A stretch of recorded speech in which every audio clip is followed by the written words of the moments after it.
জান্নাতটা কেমন হবে একটু সংক্ষিপ্তভাবে দুই একটা হাদিস আপনাদেরকে শোনাই। স্বয়ং আল্লাহ পাক রব্বুল আলামিন নিজে বলেছেন হাদিসে কুদসিতে যে জান্নাত এটা এমন একটা জায়গা যে জান্নাত কোনো বান্দা কোনোদিন চোখে দেখে নাই, কোনো মানুষের অন্তর কোনোদিন কল্পনাতেও আসবে না যে জান্নাতটা কেমন জায়গা।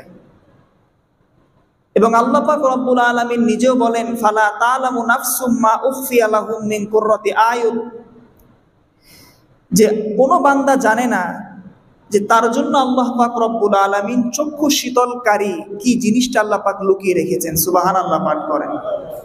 যেটা দেখলে এই দুনিয়ার সমস্ত নাজ নিয়ামত, দুনিয়ার ঘর বাড়ি টাকা পয়সা আপনার কাছে তুচ্ছ মনে হবে। এটা হলো জান্নাত।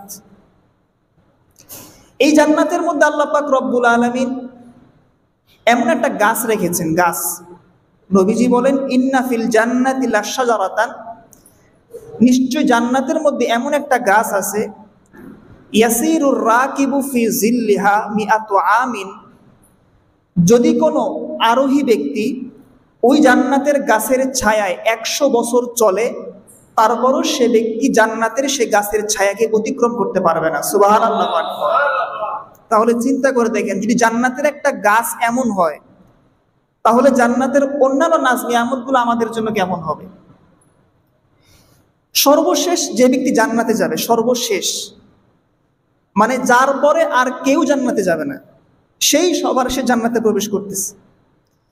নবীজি বলেন যে তাকে আল্লাহ পাক রব্বুল আলামিন এত বড় জান্নাত দান করবেন, তার জান্নাতটা হবে 10 দুনিয়া পরিমাণ বড়। সুবহানাল্লাহ। এই দুনিয়ার 1 বিঘা 2 কাঠা 2.5 কাঠা জায়গার জন্য আমাদের কত প্রতিযোগিতা, অথচ একটু আখিরাতের জন্য প্রতিযোগিতা করেন ভাই।